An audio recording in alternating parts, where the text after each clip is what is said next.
Mabuhay! Now that we've finished discussing about the Philippine educational system during the Spanish period, let me introduce you all to the Philippine educational system during the new society. The primary goal in this period is on moral values, relevance, proper methods of teaching, retaining of orders, vocational and technical education, bilingualism, and national consciousness and cultural values. This is to ensure that the educational system is pertinent to and responsive to the demands of local, provincial, and national development. Having stated that, let me discuss to every one of you the primary goal of 1973 Constitution. The 1973 Constitution set out three fundamental aims of education in the Philippines to foster love of country, teach the duties of citizenship, develop moral character, self-discipline, scientific, technological, and vocational efficiency. Thereto, the Education Act of 1982 provided an integrated system of education covering both formal and non-formal education at all levels. Meanwhile, Section 29 of the Act sought to upgrade education institution standards to achieve quality education through voluntary accreditation for schools, colleges, and universities. Section 16 and 17 upgraded the obligations and qualifications required for teachers and administrators. Lastly, Section 41 provided government financial assistance to private schools. At this moment, let me discuss to you the circular changes in the new society. In elementary education, 1. Focus on 3 R's or respect, responsibility, and relationship. 2. Integrations of values in all learning areas. 3. Emphasis on mastery learning. 4. Education Act of 1982 measures to maintain quality education. And lastly, number 5. Voluntary accreditation refers to the recognition of an educational program or where applicable of an educational institution as possessing certain standards of quality or excellence. Meanwhile, in secondary education, an increase of time allotment, while YDT or Youth Development Training and CET or Citizen Army Training. This will serve as a moral citizen as the service training on high school campuses will mold nationalistic and patriotic citizenry. Lastly, elective offering as part of the curriculum. Educational reforms and policies. Now, let me present to you the Presidential Decree No. 1, Integrated Reorganization Plan of September 24, 1972 consists of the decentralization of the Department of Education, Culture and Sports, or DECS. Decision-making is shared by the 13 DECS, or also known as the Department of Education, Culture and Sports, in regional offices. On the other hand, Proclamation No. 1081, Decree No. 6, widely known as the Educational Development Decree of 1972, issued in September 29, 1972, which aims to: first, make schools responsive to the needs of the new society. Second, provide broad and general education that will assist each individual in his development as a whole human being, useful to his fellow men and to his country. Third, to train the nation's manpower in middle levels in skills required for national development. Fourth, develop high-level professions that will provide leadership for the nation and advance knowledge through research. Fifth, and lastly, respond effectively to the changing needs and conditions of the nation through a system of educational planning and evaluation.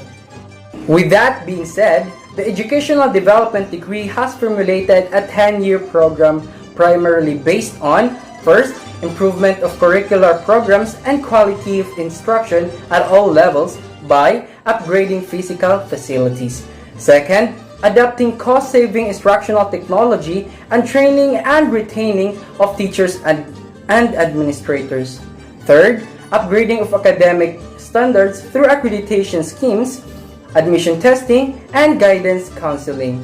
Fourth, democratization of access to education by financial assistance to poor but deserving students. And lastly, skills training programs for out-of-school youth and continuing educational program for illiterate adults.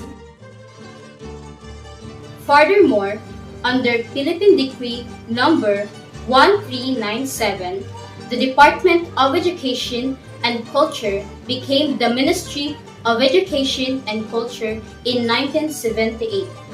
Hence, they crafted the name Pledges that stands for P for Peace and Order, L for Land Reforms, E for Economic Development, D for Development of Moral Values, G for Government Organization, E for Employment and Manpower, D. Development for Social Services.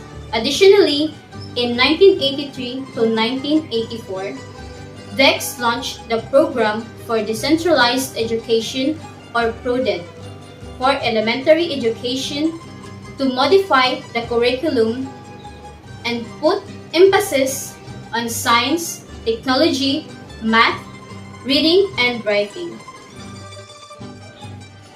Moreover, the Education Act of 1982 created the following. First, Ministry of Education. Second, Culture and Sports, which later became the Department of Education, Culture and Sports in 1987 by virtue of Executive Order number 117 of former President Corazon C. Aquino, up until 1994 when the Commission on Higher Education, also known as CHED, was founded. The DEX organizational structure, as outlined, and Executive Order number 117 remained essential unchanged. And in 1995, when the Technical Education and Skills Development Authority, also known as TESDA, was established to supervise tertiary degree programs and non-degree technical vocational programs, respectively.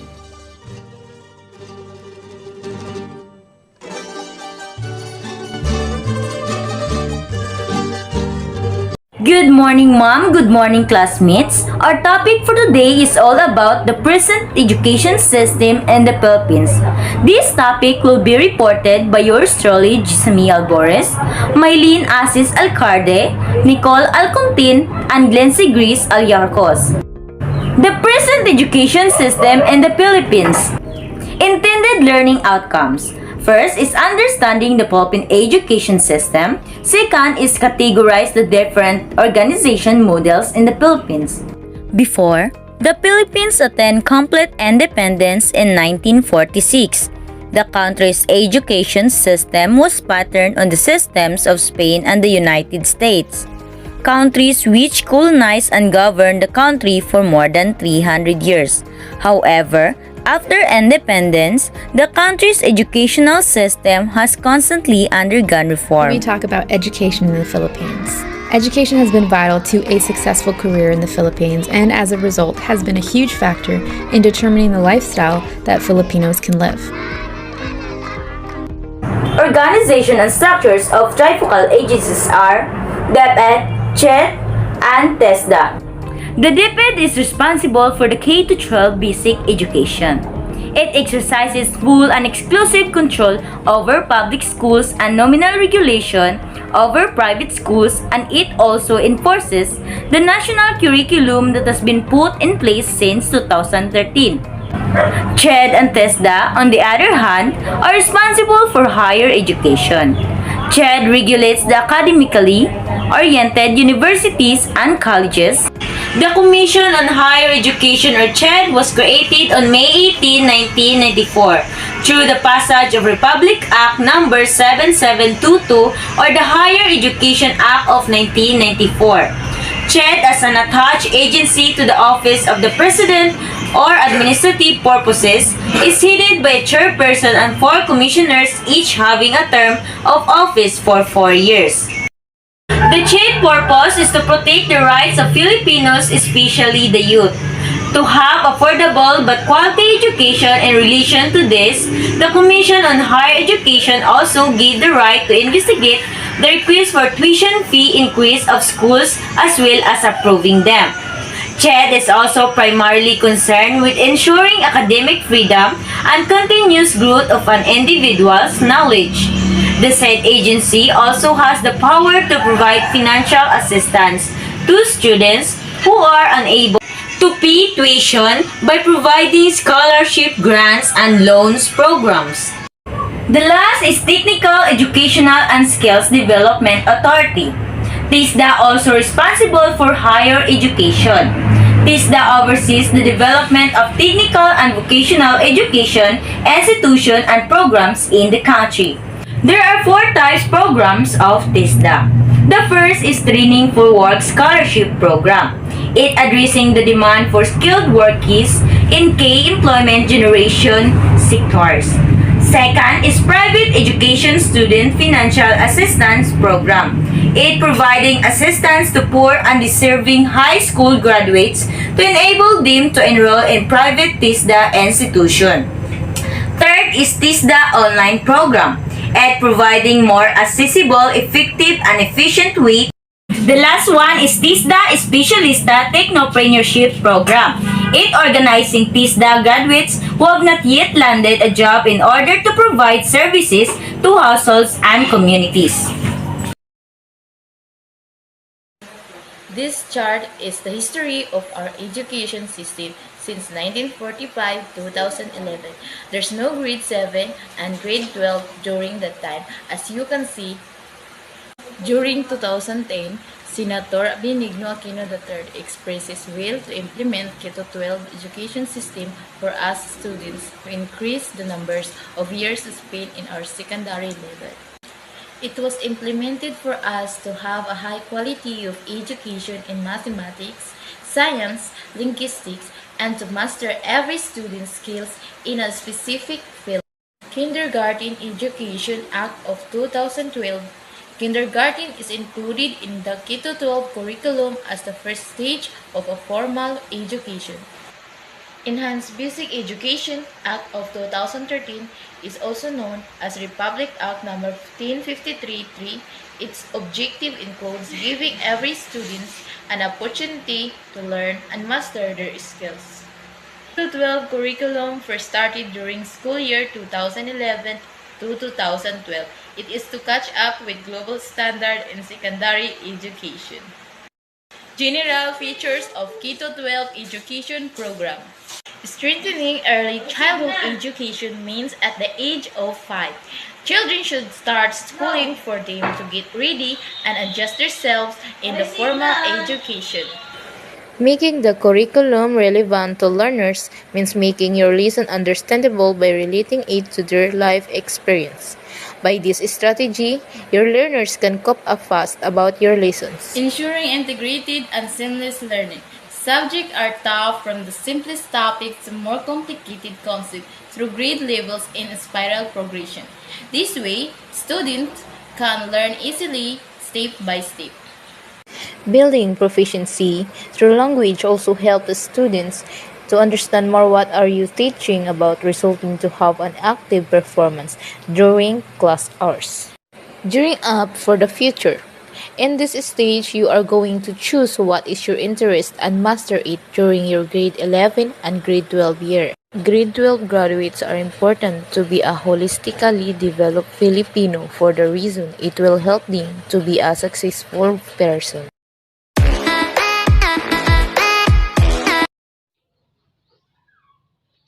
Good morning, everyone. By the way, I'm Nicole Alcontin.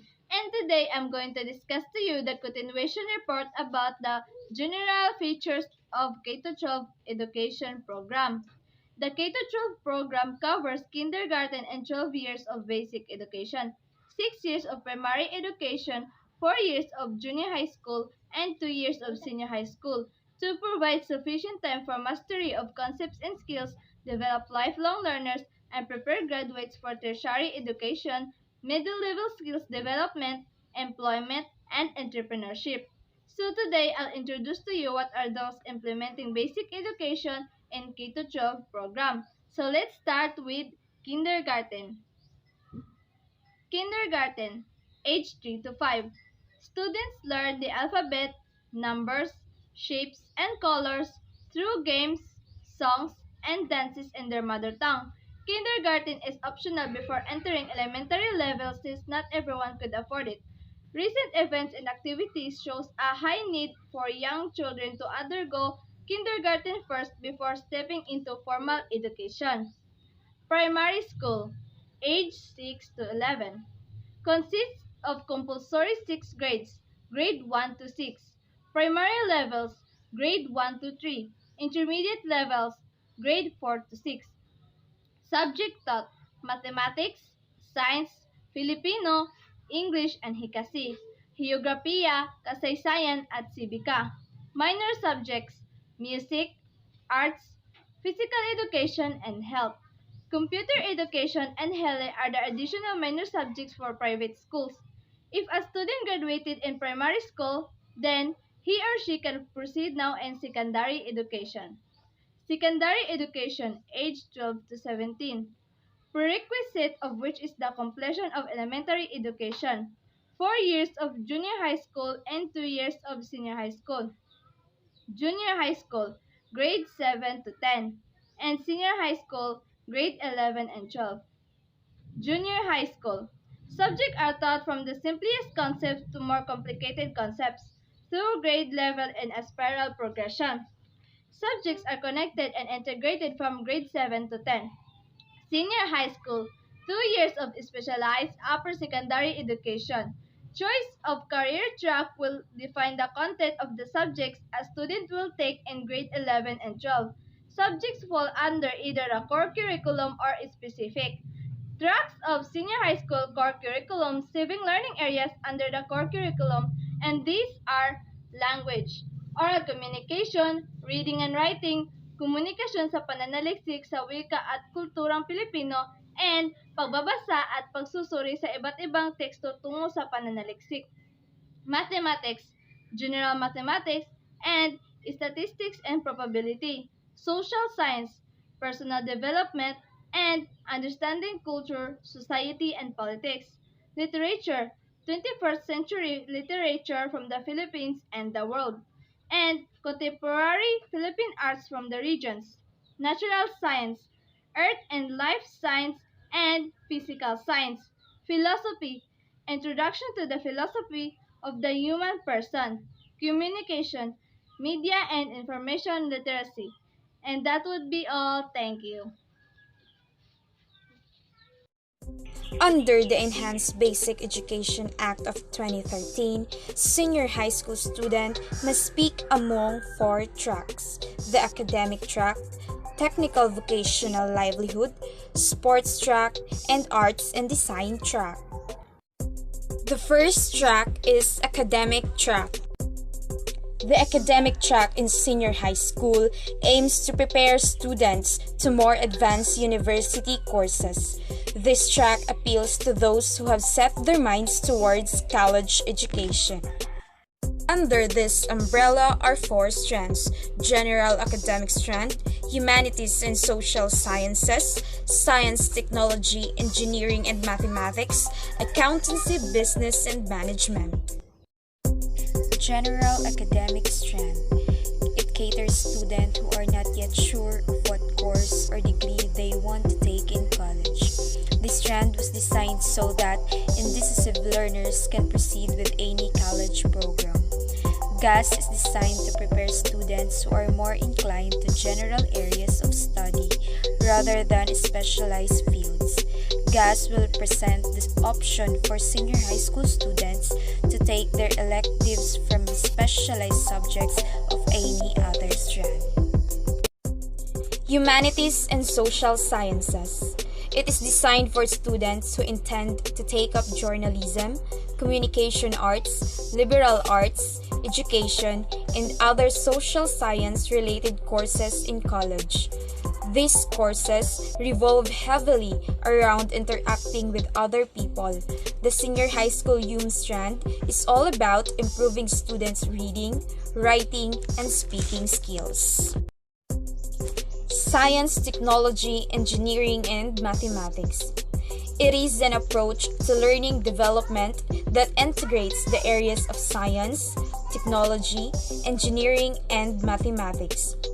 Through the STEM strand, senior high school students are exposed to complex mathematical and science theories and concepts, which will serve as a foundation for their college courses. Accountancy and Business Management. ABM strands paves the way for business-related college degrees. It teaches the basic concepts of financial management, accounting, and corporate operations. The program under these strands aims to instill crucial skills that are needs to perform well in their future careers and businesses. The second track is Technical Vocational Livelihood. It is designed to develop students' skills useful for livelihood projects at home. It provides a curriculum that is a combination of courses required for all senior high school strands. It is specialized hands-on courses that meet the standard hour requirements and competency-based assessment of TESDA. The student can obtain certificates of competency or a national level 1 or NC1 after finishing grade 10. After finishing a technical vocational livelihood track in grade 12, a student may obtain a national certificate level 2 or NC2, provided that he/she passes the competency-based assessment of the Technical Education and Skills Development Authority or TESDA. The third track is Arts and Design track. Arts and Design track will prepare students for the creative industries in various creative and artistic fields. Artistic fields such as, but not limited to, music, dance, creative writing and literature, visual arts, media arts, broadcast arts, film and cinema, applied arts, architecture and design, theater, entertainment, etc. Arts and design also aims not only to ensure that you can get a livelihood out of your interest in arts and design, but also to help various regions in the country in preserving their local culture. The fourth track is Sports track.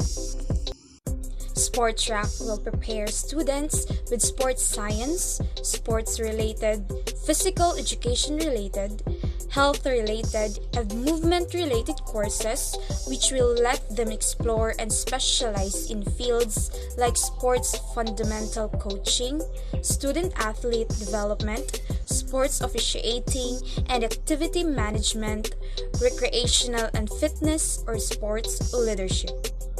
The sport track aims to give you understanding of the basic principles and techniques in relation to physical education and recreation. It will also offer you discuss various factors that affect social, psychological, and cognitive development in sports leadership and management. Professions that are related in this track are fitness trainers, game officials, tournament manager, recreation attendant, masseur, or gym instructor.